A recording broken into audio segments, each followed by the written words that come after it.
বর যদি সাজার টাকা না দেয় তাহলে রূপশ্রীর টাকা খরচা করে হলেও তোমার থেকেই সাজবো। হ্যাঁ, আর এত সাজার ইচ্ছা আমার এই ব্রাইডের, সাজার চোটে ঘুমিয়ে কাদা। তাই এত মজার আর মিশুকে ব্রাইড মেদিনীপুর ছাড়া বা কোথায় হতে পারে।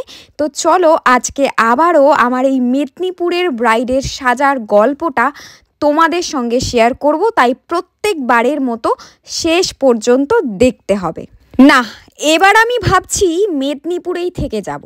এতটা দূর রোজ রোজ যাতায়াত করা, সেই ভোর সকালে বেরোনো, সারাদিন কাজ করে রাতের বেলা ফেরা, আমার কাছে তো ভীষণ কষ্টের হয়ে দাঁড়াচ্ছে। কিন্তু কি করব, ব্রাইডরা যখন ভালোবেসে ডাকে যেতে তো আমাকে হবেই।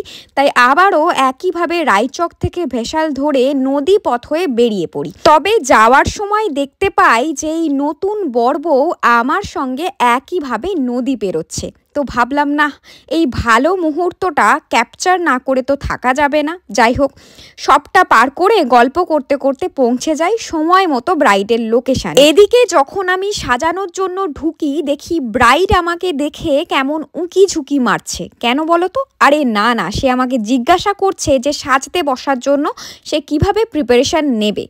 তো তোমরা অনেকেই তাকে দেখে বুঝতে পারবে যে সে ভীষণ ক্লান্ত, কারণ মেদিনীপুর এলাকায় সাধারণত বিয়ে আর রিসেপশন একদম পরপর থাকে। ওই কারণে ব্রাইডদের ওপর দিয়ে কিন্তু বিশাল ধকল যায়। তো সেই হিসাবে সে ছিল ভীষণ টায়ার্ড। তো প্রত্যেকবারের মতো যখন আমি তাকে জিজ্ঞাসা করি যে কেনই বা সে এতটা দূর থেকে আমাকে বুক করলো, তখন সে আমাকে বলে যে রিয়াদি, তোমার কাজ আমার ভীষণ ভালো লাগে আর আমার তোমার কাছে সাজার খুবই ইচ্ছা ছিল।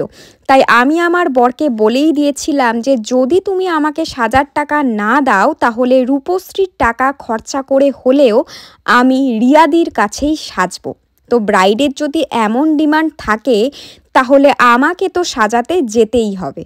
তবে আমার এই ব্রাইডের মেকআপ নিয়ে আমার কাছেও কিছু ডিমান্ড ছিল। সেটা হলো তার এই টানা টানা চোখ আর সঙ্গে ডার্ক লিপস্টিক। হ্যাঁ, এই দুটো জিনিস সে আমার কাছে চেয়েছিল।